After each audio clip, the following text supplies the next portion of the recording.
Cashflow Diary podcast, episode 238.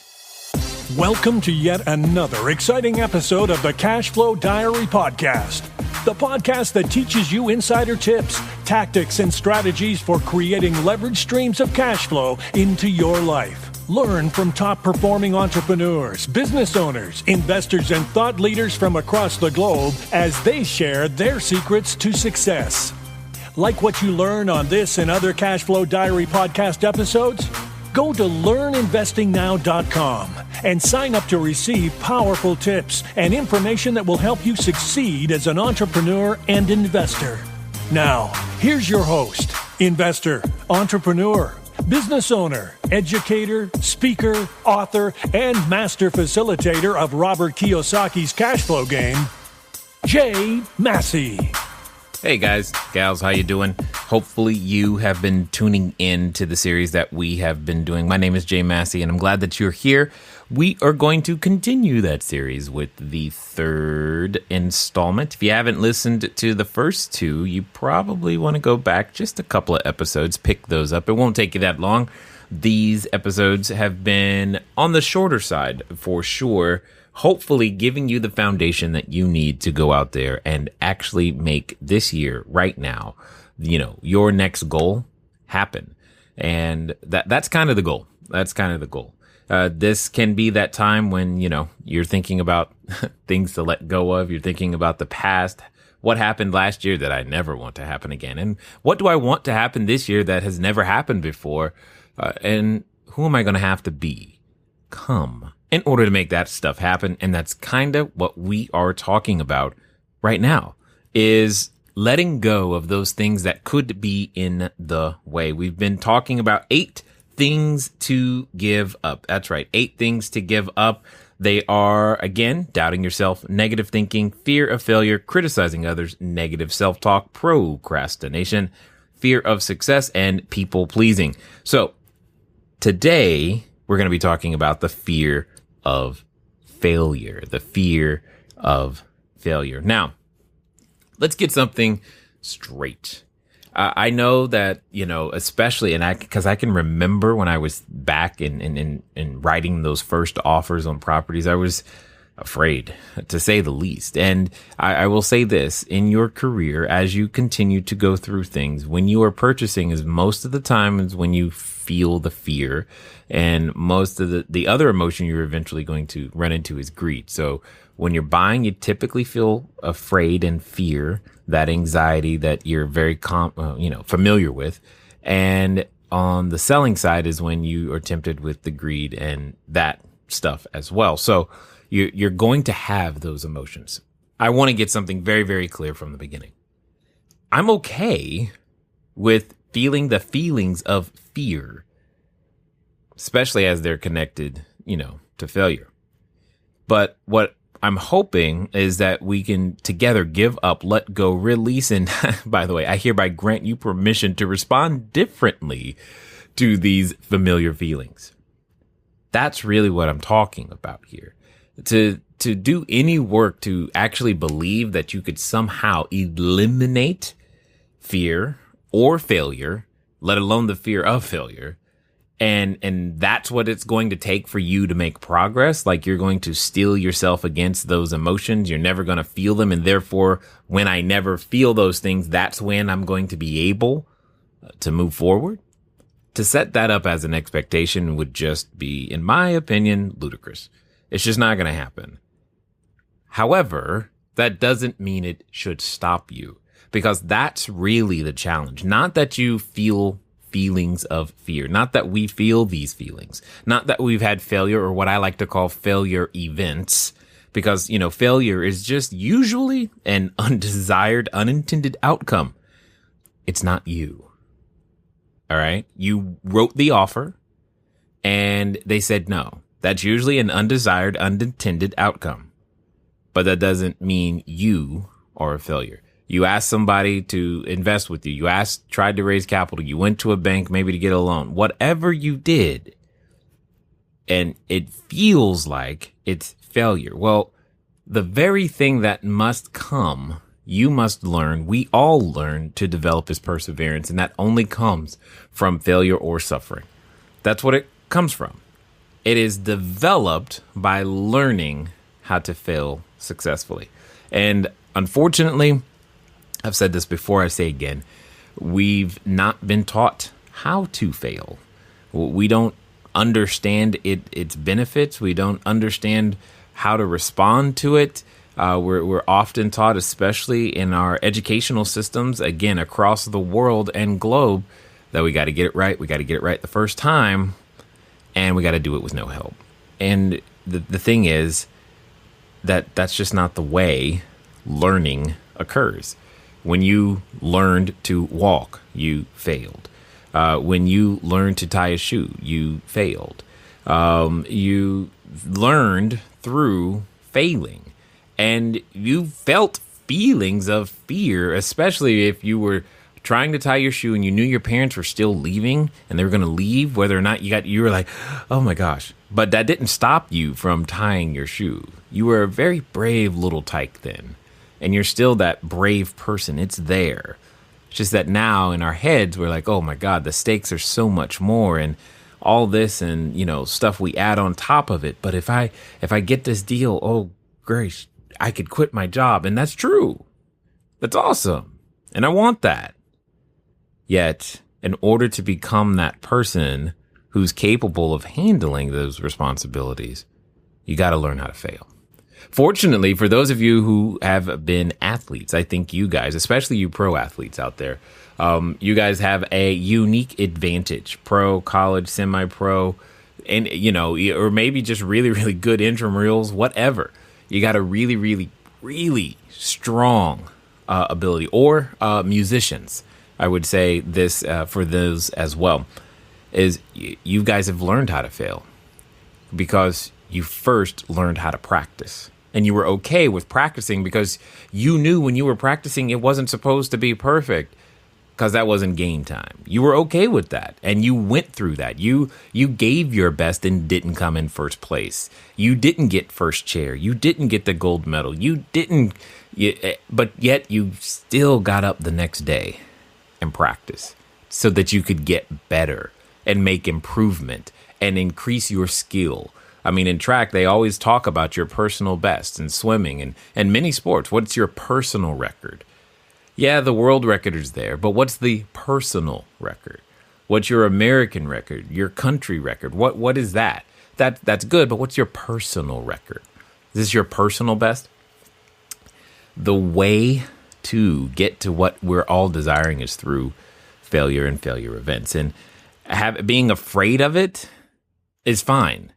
It's how you're responding to that fear. When you respond to that fear with inaction, that's when we get into trouble. When we respond to that fear with, oh, I don't know enough yet to take the first step, that's when we get into trouble. And we're going to be talking about procrastination later, but you get my point. That's when we get into trouble. That's when we start repeating the same things and we get stuck in this rut and we wonder, how come Sally gets to, go and do great things? Well, Sally probably feels some of the same things you did, but she just chose to respond differently. And because she responds differently, she receives different rewards, and rightly so. And as soon as you decide that today is the day that I'm going to let go of the old version that used to respond this way, great. As soon as you realize that it's not getting rid of those feelings, it's knowing that those feelings are there, being prepared for them, expecting them to come, and still being able to move forward. You may have heard it said before that fear simply means forget everything and run. And, I can say that there have been times where I've done that. That's been the choice. Forget everything and run. But doing that has consequences. And one of those is at the end of the day, when you're on that final deathbed or you're nearing the end of your life, you won't know what would have happened. And I think that would be torturous. In fact, a friend of mine once said that a definition of hell is to meet the person you could have been I'm like, that's a guy. I don't want to meet that guy. I just want to be that guy, right? I want to give it a try. I don't like not knowing. Well, what if I would have tried this? I wonder what would have happened. Typically, when I have that thought, you can best believe in the not too distant future, I'm beginning to formulate a way to go find out. I want to know, like, what if, I did write an offer for a commercial building? What would happen? I wonder. What if, I get an apartment complex? What would happen?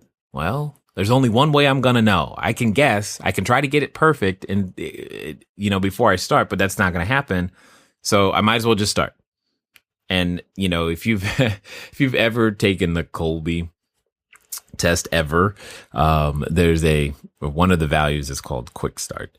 And I'm guessing you can figure out which one of those, what kind of score I got right there, because it's like off the charts right there. But that's how I attack things, primarily because I don't want to wonder. I just don't want to wonder. What if? And that's it's just part of who I've become, who I've learned to be. See, when you forget everything and run, it's I'm unable, maybe you are, but I am unable to recall a time where choosing that option has resulted in something that I'm proud of. I can't think of a time where, I just forgot everything and ran this other direction because I was just afraid. Now, that doesn't mean there haven't been projects that I've abandoned or made different choices, but it wasn't because, I was afraid to find out what was down that road. I took you're going to take the red or the blue pill, right? And, for those of you who are Matrix fans, you get where I'm coming from. And you've already gone down one of those roads and you know what's down there. So let's go down a different one. See, fear could also be face everything and rise. Face everything and rise. And I think it has way more benefits, not only for you, but for your friends, your family, those who are looking at you right now, because maybe you're listening on a brand new iPod device and you're telling everybody how excited you are about podcasts, and they're watching like, what, you going to learn something from those podcasts? You're spending a lot of time listening. When are you going to have some results, and that's usually how it starts. But over time, you begin to let these thoughts, these ideas, these things sink into your mind, and you might just dare one day do something that amazes you simply because you've changed. See, I think there's way more benefits to learning how, and keywords, learning how to face everything and rise. One, for me, you'll know. There's no more guesswork. You don't have to wonder, I wonder what would have happened. Well, now you'll know, and it'll be clear. It'll be clear for you and everyone else around you. There will be no mystery whatsoever about, hey, if I wonder what would have happened if I would have just asked one more person, one more seller, one more buyer, if I would have just had one more cash flow game, if I would have just went to one more networking event, or if I just would have figured out that one new skill that was required and in my way. For me, that's one of the biggest benefits, is that you will know. Now, this does not mean, nor does it guarantee, that you're going to like what you find out. So hopefully you're okay with that part. But you'll know.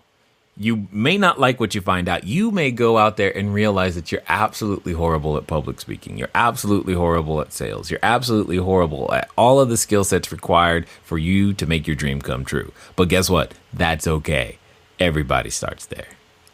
No one was like born, poof, perfect, ready, finished product. That just means now you know where you're starting from. And that's great. Another benefit that I think about when you face everything and rise is you have a guaranteed learning experience. You may not have a guarantee for the result you're after, okay? Indeed, you don't. But you have a guaranteed learning experience. Regardless of what happens, you're going to learn so much about you. And The thing that isn't guaranteed, though, is how much you're actually going to learn. In fact, I believe very strongly in wins, you learn less. And you can often be made weak and vulnerable by winning a whole bunch, and especially early, because there are things you just don't know that you don't know, and you think you actually know, and then you find out another way. Because see, when you win from the beginning, yeah, okay, everything worked, but why?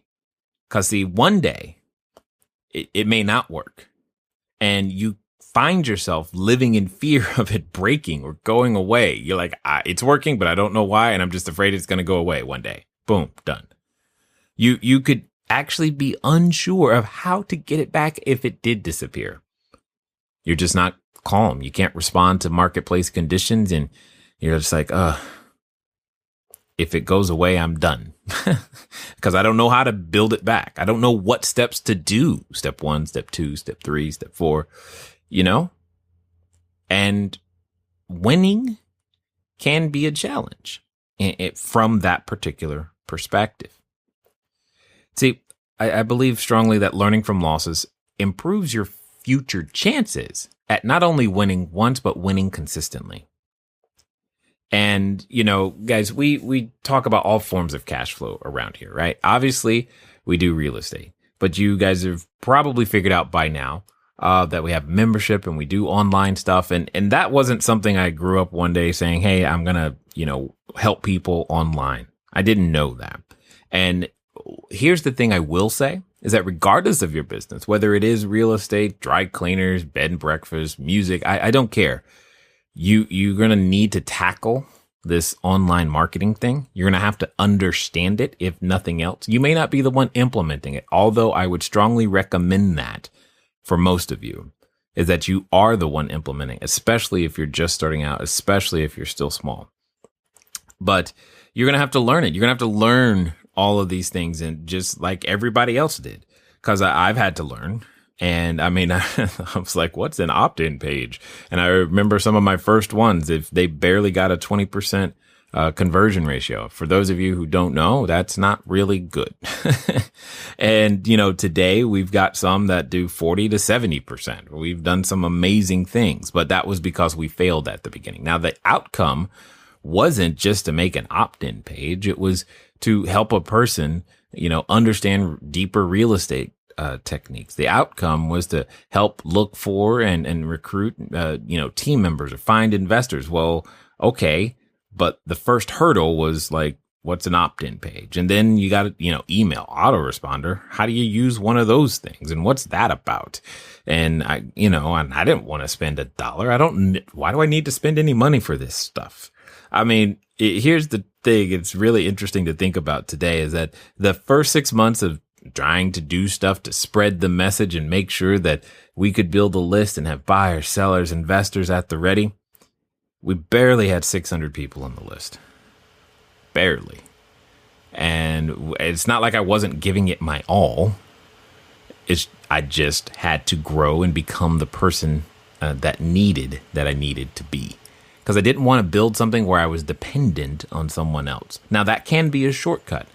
Okay, that can be a shortcut. That doesn't mean I wouldn't do that today.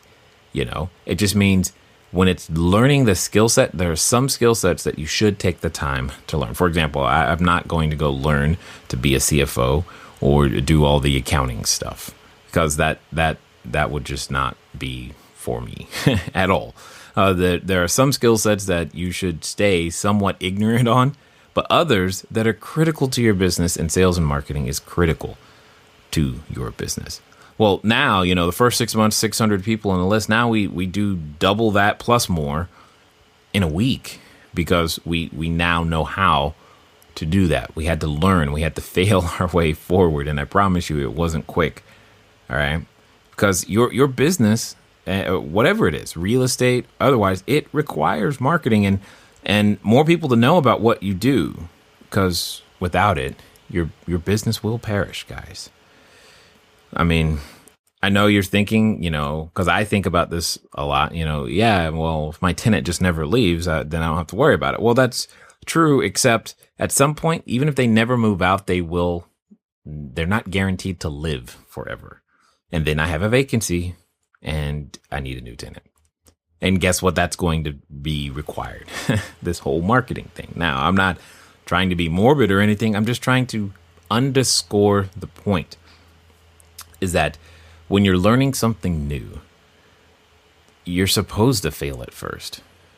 It's actually really, really good for you to do so and to get kind of used to it, because you're going to continually be learning new things on this journey as you go out there to build your cash flow, become of more value to people, and help them in various different ways. The first time you write your name on a contract, you're going to be nervous, and that's okay. That's normal. You're going to be afraid. Is it going to close? Can I close it? Those are all normal thoughts. I'm just telling you, those feelings, they're not really going to go away. You're going to consistently feel them. But that doesn't, just because you're feeling them, that doesn't mean you should go in a completely different direction. Okay? You know, there was a mentor of mine, Jim Rohn. Many of you may know him. He said something to the effect that not to strive to have $1 million or be a millionaire because you want the $1 million, but to do it because of who it'll make of you, what it'll make of you along the way. And failure is what shapes us. It's what makes us into who we are. Yes, the wins are important, but being afraid of the very thing, running in the opposite direction, forgetting everything and running in the opposite direction of the very tool that nature intended for you and I to become useful is counterproductive. So with all that, I'm going to share with you an exercise that I found helpful, and I think you'll find it helpful too. Because see, those you respect or admire have the same feelings just like you. They are human. Hello. They don't get a get out of jail free card on these things. So I'm going to share with you an exercise that helped me to make some of those individuals that we can occasionally put on pedestals and put them in the same place so that maybe I can just go, okay, I can do it too. Here it is. Now, you'll catch the pattern in, here in a minute. But first it requires that there's someone out there that you admire. And hopefully you know their first name. Right? That guy on TV, that at least find his first name. All right. And here's how this works. With your mental image, that picture, that understanding of that person that you admire, that you currently put on this pedestal, I want you to say these things about him and yourself. He has hopes just like me. He has dreams, just like me. He has fears, just like me. He has failures, just like me. He overcomes obstacles, just like me. He has learned skills, just like me. And then I'm going to do that same thing, but I'm going to change that first word to they have hopes just like me. They have dreams just like me. They have fears just like me. They have failures just like me. They overcome obstacles just like me. They learn skills just like me. And then I'm going to do that exercise one more time, but now I'm going to put in their name. So not knowing your name, I'm just going to call you Frank. Frank has hopes just like me. Frank has dreams just like me. Frank has fears just like me. Frank has failures just like me. Frank overcomes obstacles just like me. And Frank has learned skills just like me. That occasionally done in a consistent manner will help you to overcome some of that anxiety you think that others don't feel. It's totally there. In fact, if you want an example of how to fail but fail forward, just go and listen to some of the earlier episodes of this podcast. Start with number 1. Tell me if you can't tell the difference. Because I promise you, I was afraid and feeling feelings of fear on many of those first episodes. But I had a reason to document all this anyway. And I wanted to make sure that that got done. And that was stronger than the feelings that I was feeling inside. And was still able to move on. I'm hoping that this time we spent together today will give you a little bit of courage. You know, that's exactly what you display when you face everything and rise. It's been fun talking to you today. I look forward to talking to you soon. Until next time.